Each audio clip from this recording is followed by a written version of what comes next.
నమస్కారం అండి అందరికీ. పార్ట్ 1లో మనం ఘాట్ రోడ్ చూసాము, టెంపుల్లోకి ఎలా ఎంటర్ అవ్వాలో చూసాము, దర్శనానికి ఎలా వెళ్ళాలో చూసాము, దర్శనం అయిపోయిన తర్వాత బయటకు ఎలా రావాలో చూసాము. బయటకు వచ్చిన తర్వాత రావి చెట్టు దగ్గర ఆవునేతి దీపాలు వెలిగించడం చూసాము. దాని పక్కనే ఉన్న గోశాలు చూసాము. గోశాల పక్కనే ఉన్న సూర్యకిరణాలతో టైం చెప్పే సన్డైల్ చూసాము. అక్కడతో మనం పార్ట్ 1 వీడియో ఎండ్ చేసాము. మళ్ళీ అక్కడి నుంచే మళ్ళీ స్టార్ట్ చేస్తున్నాము. ఆ వీడియోని చూసినట్టుగానే ఈ వీడియోని కూడా చూసి ఆదరిస్తారని మనస్ఫూర్తిగా కోరుకుంటున్నాం. ఈ వీడియో స్టార్ట్ చేస్తున్నాం. కుదిరితే చివరిలో ఉన్నా సరే లైక్ చేసి సబ్స్క్రైబ్ చేస్తారని కోరుకుంటున్నాం. సన్డైల్ చూసేసి మనం వెనక్కి వచ్చిన తర్వాత కిందకి వెళ్ళాలనుకోండి, రైట్ నుంచి అన్నా వెళ్ళొచ్చు, స్ట్రైట్గా మెట్ల దగ్గర అన్నా వెళ్ళొచ్చు. రైట్కి వెళ్ళాం అనుకోండి, గోపురం ఎదురుకుంటా ఉన్న రావి చెట్టు దగ్గరికి వెళ్ళిపోతాం. అదే స్ట్రైట్గా మెట్ల దగ్గర వెళ్ళాం అనుకోండి, రావి చెట్టు వెనక పక్కకు ఉన్న కిందకి వెళ్తాం.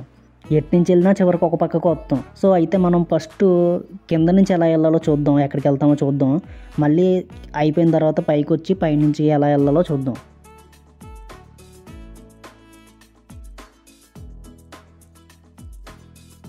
ఇదిగోండి, ఇప్పుడు మనం గోపురం ఎదుర్కొంటూ ఉన్నాం, రావి చెట్టు కింద ఉన్నాం. ఇవేమో మెట్లు. ఒకసారి పైనుంచి కూడా చూసేద్దాం. ఇందాక మనం స్ట్రైట్గా వెళ్ళాం కదా, ఇప్పుడు రైట్ నుంచి వెళ్దాం. రైట్ నుంచి వెళ్తే మనం గుడిలోంచి బయటకు వచ్చిన గోపురం దగ్గరికి వచ్చాం. ఈ గోపురం ఎదుర్కొంటానే పక్కన రావి చెట్టు, దాని పక్కనేమో మెట్లు ఉన్నాయి. ఈ మెట్లు దిగి మనం కిందకి వెళ్ళామంటే ఇందాక మనం అటు తిరిగి వచ్చాం కదా, అదే రూట్లోకి మళ్ళీ వస్తాం ఇక్కడికి. ఇదిగోండి, ఇందాక మనం అటు తిరిగి వచ్చిన దారి ఇది. ఈ పక్కనే షాపులో దేవుడి పటాలు, బొమ్మలు గట్రా అమ్ముతారు, కావాలితే కొనుక్కోండి. ఈ షాప్ పక్కనే మళ్ళీ మెట్లు ఉన్నాయి. ఈ మెట్లు దిగి వెళ్తే ఇంకా కిందకి వెళ్ళిపోతాం. అది కూడా చూపిస్తాను. అటుపక్క నుంచి వెళ్తే ఎక్కడికి వెళ్తాం కూడా చూపిస్తాను. కాకపోతే మనం ముందు స్ట్రైట్గా వెళ్ళిపోయి అటుపక్క నుంచి వద్దాం. అటుపక్క నుంచి వస్తే మనం క్లారిటీ వస్తుంది. ఇంకో ఇక్కడ కూడా చాలా షాపులు ఉన్నాయి. ఈ షాపులు అన్నీ దాటుకుని కొంచెం ముందుకు వెళ్ళిపోతాం. మనం ముందుకు వెళ్ళిపోతే రామాలయం గట్రా ఉంటుంది. ఇంకోండి అది దాటేసి మనం ఇక్కడికి వచ్చామన్నమాట. ఇక్కడికి వచ్చి ఇంకోండి ఇది రామాలయం. ఈ ఖాళీ ప్రదేశంలో చాలా పెద్ద షెడ్ ఉంటుంది. ఇక్కడ అందరూ రెస్ట్ తీసుకుంటారు. అక్కడ ఉన్న స్తంభాలకి కరెంటు బోర్డులు కూడా ఉంటాయి, ఛార్జింగ్లు పెట్టుకోవచ్చు మీరు ఫ్రీగా. ఇక్కడ నుంచి ఇలా మెట్లు దిగి బాగా కిందకి వెళ్తే వనదుర్గ అమ్మవారి ఆలయం వస్తుంది. కనిపించేదే వనదుర్గ అమ్మవారి ఆలయం. లెఫ్ట్కి వెళ్తే ఇందాక గోపురానికి ఎదురుగుంటా ఉన్న మెట్లు దిగిన తర్వాత ఇంకా కిందకి వెళ్ళడానికి ఇంకా మెట్లు ఉన్నాయని చెప్పాను కదా షాపుకి పక్కనే. ఇటు పక్క నుంచి కాకుండా అటు పక్క నుంచి వచ్చినప్పుడు చూపిస్తాను అని చెప్పాను కదా, ఆ మెట్లు వస్తాయి. ఒకసారి అటు కూడా వెళ్ళొచ్చేద్దాం. ఇక్కడ చూపించిన విధంగా ఇలా వెళ్తే ఈ మెట్ల దగ్గరకు వస్తాం. అదిగోండి గోపురం, ఇదిగోండి మెట్లు. ఈ మెట్లు ఇలా పైకి ఎక్కితే ఇక్కడికి వస్తాం. ఇందాక వచ్చిన దగ్గరికి వచ్చాం. అర్థమైంది కదా మీకు. ఇంకొండి ఇక్కడి నుంచే మొదలైన ఇందాక ఇదిగోండి మెట్లు. ఈ మెట్లు ఎక్కువ వచ్చాం ఇప్పుడు మనం. ఇది ఫస్ట్ గోపురం అన్నమాట. ఇది గోపురానికి ఎదుర్కొంటా ఉన్న మెట్లు, ఫస్ట్ మెట్లు. ఇది సెకండ్ మెట్లు. ఇప్పుడు మనం ఎక్కిన మెట్లు. అర్థమైంది కదా మీకు. రైట్, మళ్ళీ వెనక్కి వెళ్ళిపోదాం. మనం ఇప్పుడు ఇటుపక్క చూస్తే ఇక్కడ క్యాంటీన్ ఉంటుంది. ఇక్కడ మీకు పెళ్ళిళ్ళు గట్రా ఏదైనా అయినప్పుడు ఇలా క్యాటరింగ్ ఇస్తారు. ఇక్కడ నుంచి ఇలా కిందకి వెళ్ళిపోతే అమ్మవారి గుడి ఉంటుంది. ఇందాక చెప్పాను కదా వనదుర్గ అమ్మవారి గుడి. ఈ గుడికి పక్కనే పెద్ద డార్మిటరీ ఉంటుంది. మీకు కొండ మీద రూమ్లు గట్రా దొరకకపోతే ఈ డార్మిటరీలో విశ్రాంతి తీసుకోవచ్చు. వీళ్ళ దగ్గర మంచాలు, చేపలు అన్నీ ఫ్రీగా ఇస్తారు. మీకు ఇంపార్టెంట్ వస్తువులు ఏమైనా ఉన్నాయి అనుకుంటే లాకర్ యూస్ చేసుకోవచ్చు. లాకర్ యూస్ చేసుకోవడానికి వాళ్ళు తాళంగా ఇస్తారు. వాళ్ళకి మీరు 200 డిపాజిట్ చేయాల్సి వస్తుంది. మీరు తిరిగి వెళ్ళిపోయేటప్పుడు వాళ్ళు తాళంగా వాళ్ళకి ఇచ్చేస్తే మీ 200 డిపాజిట్ తిరిగి మీకు ఇచ్చేస్తారు. లేదు మేము దోచేస్తాం అనుకుంటే ఇంకెవరు ఏం చేయలేరు. ఇక్కడ నుంచి చూస్తే మాత్రం వ్యూ అయితే అద్దరిపోయింది. అసలు చాలా బాగుంది ఇక్కడ నుంచి చూస్తే. సరే అయితే మనం వచ్చిన దారిలోనే మళ్ళీ ఒకసారి ఫాస్ట్ ఫార్వర్డ్లో వెనక్కి వెళ్ళిపోదాం. ఇంకా చాలా ఉన్నాయి చూడాల్సినవి.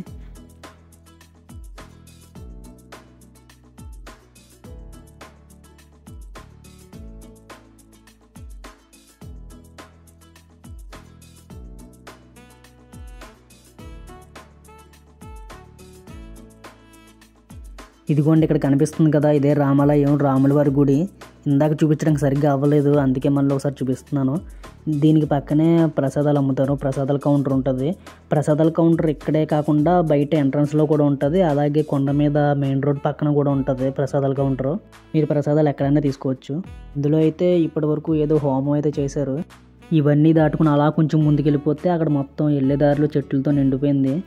భలే చల్లగా అనిపించింది నాకైతే.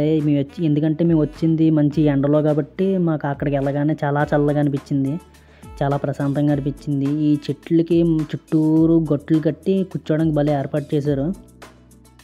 చూస్తున్నారు కదా, దానికి పక్కనే ఇంకొండ కనిపిస్తుంది కదా, ఇదంతా వ్రతాలు జరిగే ప్రదేశం ఇదంతానే. ఇది చివరి నుంచి ఆ చివరి వరకు ఉంటుంది. మొత్తం వ్రతాలే జరుగుతాయి లోపల. మొత్తం చాలా పెద్దది ఉంటుంది ఇది. ఇక్కడ మీకు కనిపించే చెట్టు కింద అమ్మవారి విగ్రహం ఒకటి ఉంటుందండి. దానికి పక్కనే రామాలయం ఉంటుంది. ఇక్కడ నుంచి ఇలా కొంచెం ముందుకు నడుచుకుని వెళ్ళిపోయిన తర్వాత లెఫ్ట్కి తిరగగానే అక్కడ ఉచితంగా భోజనాలు పెడతారండి. ఉచిత భోజనాలు అనే దానికంటే అన్నదానం అనవచ్చు. అన్నదానం పెడతారు. అన్నదానానికి భక్తులు చాలా మంది నుంచి ఉంటారండి లైన్లో. చాలా పెద్ద లైన్ ఉంటుంది. అదిగోండి కనిపిస్తుంది కదా మీకు లైన్. ఇక్కడ మొదలైన లైన్ అలా మేడ మీదకి వెళ్తుంది. ఆ లైన్ చూస్తే భయం వేసేది, కానీ ఒక్కసారి లైన్ కదలడం మొదలైందంటే చాలా ఫాస్ట్గా కదులుతుంది. అన్నదానం గురించి ఒకసారి లాస్ట్లో మాట్లాడుకుందాం మనం. ఇదిగోండి కనిపిస్తున్నాయి కదా మీకు రథ మండపాలు. ఇందాక ఆ చివరి నుంచి చూపించాను, చూసారా ఎంత పొడుగు ఉన్నాయో. ఆ చివరి నుంచి ఈ చివరి వరకు ఉన్నాయి. ఇక్కడ మీకు కనిపించే దాంట్లోనే స్వామివారి ప్రసాదాలు తయారవుతాయి. ఈ పక్కకు వస్తే అన్నదానం ప్రదేశం, ఈ పక్క నుంచేమో బయటికి వెళ్ళడానికి దారి. ఫస్ట్ అయితే మనం ఈ మెట్లు ఎక్కేసి చకచక పైకి వెళ్ళిపోదాం. మరి ఈ మెట్లు ఎక్కేసి ఇలా పైకి వెళ్ళామంటే మనం ఇంకా మరి ఎక్కడైతే స్టార్ట్ అయ్యామో అక్కడికి వెళ్ళిపోతాం. ఎంట్రన్స్లోకి వెళ్ళిపోతాం. ఇంకా గుడి బయటికి అన్నమాట. మీకు అర్థమయ్యేలా చెప్పాలంటే మనం ఇందాక బండి పార్క్ చేసాం కదా, అక్కడికి వెళ్ళిపోతాం. ఇదిగోండి పైకి అయితే వచ్చేసాం మనం మెట్లు ఎక్కేసి. ఇంకోండి కనిపిస్తుంది కదా మీకు, మనం ఇందాక ఇక్కడి నుంచి స్టార్ట్ అయ్యాం. ఆ గోపురం నుంచి అలా లోపలికి వెళ్ళాం. మొత్తం లోపల అంతా చక్క పెట్టుకుని ఈ మెట్లు అంటే ఇలా బయటకు వచ్చాం.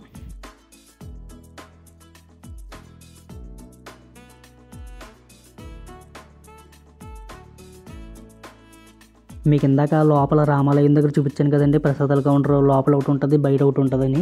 ఇందాక చూపించింది లోపలది, ఇది బయటది. బయట ప్రసాదాల కౌంటర్ మేబీ మధ్యాహ్నం తీరేమో, ఇప్పుడైతే క్లోజ్ చేస్తుంది ఇక్కడ. అలా కొంచెం ముందుకు వస్తే ఇంకోటి మీకు స్టార్టింగ్లో చూపించిన షాపులు, అది గోపురానికి పక్కనే ఉన్న క్యాష్ కండనసాల. ఇక అన్నదానం విషయానికి వస్తే ఇక్కడ మీకు కనిపిస్తుంది కదా లైన్, ఈ లైన్ ఈ షెడ్లోంచి అలా ముందుకు పాస్ అయ్యి మేడ మీదకి వెళ్తుంది లైను. ఆ మేడ మీద పెడతారు అన్నదానం. ఆ లైన్లో అలా నుంచి చివరికి ఇక్కడికి వస్తాం. లోపలికి వెళ్ళిన వాళ్ళందరూ భోజనాలు చేసేసిన తర్వాత మళ్ళీ కొంతమందిని పంపుతారు. ఆ డైనింగ్ హాల్లో ఎంతమంది అయితే సరిపోతారో అంతమందిని పంపుతారు. వాళ్ళందరూ భోజనాలు చేసేంత వరకు మిగిలిన వాళ్ళని ఆపుతారు లైన్లో. భోజనాలు అయితే చాలా బాగున్నాయండి. వాళ్ళు వడ్డించడం అయితే ఇంకా చాలా బాగుంది. వాళ్ళు చాలా ఫాస్ట్గా వడ్డిస్తున్నారు. నాకు చాలా ఆశ్చర్యం వేసింది వాళ్ళు అలా వడ్డింతుంటేనే.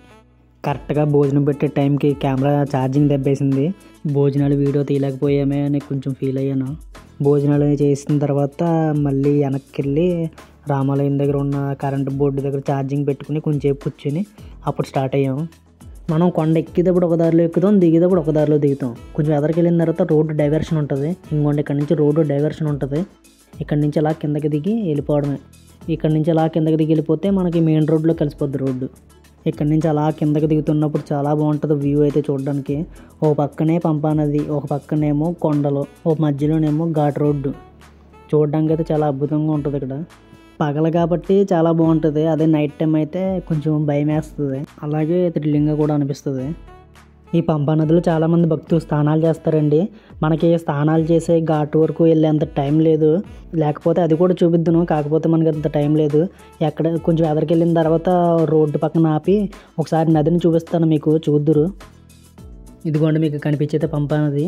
అన్నవరం కొండ మీద దర్శనం అయిపోయిన తర్వాత ఘాట్ రోడ్డు ద్వారా కిందకి దిగేటప్పుడు ఘాట్ రోడ్డుకి పక్కనే ఉంటుంది. ఇది చూపిద్దును, ఘాట్ వరకు వెళ్దును, కాకపోతే మనకు అంత టైం లేదు. సో ఇక్కడ నుంచే చూపించేస్తున్నాను.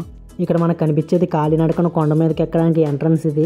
ఇది మెయిన్ రోడ్డుకి పక్కనే ఒక పక్కన ప్రసాదాల కౌంటర్, ఒక పక్కన కనకదుర్గ అమ్మవారి గుడి ఉంటుంది, మధ్యలో ఈ మెట్ల మార్గం ఉంటుంది. ఇక్కడ ఎంట్రన్స్లో స్వామివారి పాదాలు ఉంటాయి. ఆ పాదాల చుట్టూ కుంకుమ చల్లేసి ఉంటుంది. ఆ కుంకుమలో మన కుడి చేతి వేలితో మన కోరికలు రాసుకోవచ్చంట. ఇదేదో బాగుంది కదా అని చెప్పేసి నేను కూడా రాసుకున్నాను. మీరు కూడా వెళ్ళినప్పుడు ట్రై చేయండి, ఎందుకంటే మా కోరికలు లేని మానవుడే ఉన్నాడు కదా. లాస్ట్లో నాకైతే బాగా సాటిస్ఫాక్షన్ ఇచ్చింది ఇది. ఇక్కడ నుంచి రైట్ సైడ్కి వస్తే ఇది కనకదుర్గ అమ్మవారి గుడి. ఇది దీనికి పక్కనే మెట్ల మార్గం. ఇంకోటి కనిపించేది ఇది మెట్ల మార్గం. దీనికి పక్కనే లెఫ్ట్ సైడ్కి ప్రసాదాల కౌంటర్. అన్నవరం ప్రసాదం ఉంటుంది బాబా, అక్కడ కూడా నాకేసి వస్తుంది. ఆ డైలాగ్ వినగానే వెంటనే మా లైన్లో నుంచి పోయి కౌంటర్లో టికెట్ తీసుకుని ఎవరి కౌంటర్లో ప్రసాదాలు ఇచ్చడం గెలిపాడు. లైన్ చాలా పెద్దది ఉంది కదా, అటు రావడానికి టైం పడుతుంది అని చెప్పేసి నేను ఈ లోపు ఇదంతా కవర్ చేశాను. మా వాడు ప్రసాదాలు ఇస్తాడండి. ఇదేనండి గోధుమ రవ్వతో చేసిన అన్నవరం ప్రసాదం. అన్నవరం ప్రసాదంకి మనుషులు అందరూ ఫ్యాన్సే. సినిమాలో చెప్పినట్టు అన్నవరం ప్రసాదం ఒక్కసారి తిన్నారంటే ఆకులు కూడా నాకేయాల్సి వస్తుంది, అంత బాగుంటుంది. వీడియోని చూసిన ప్రతి ఒక్కరికి చాలా చాలా థ్యాంక్స్ అండి. కుదిరితే లైక్ చేయండి, సబ్స్క్రైబ్ చేయండి, షేర్ చేయండి.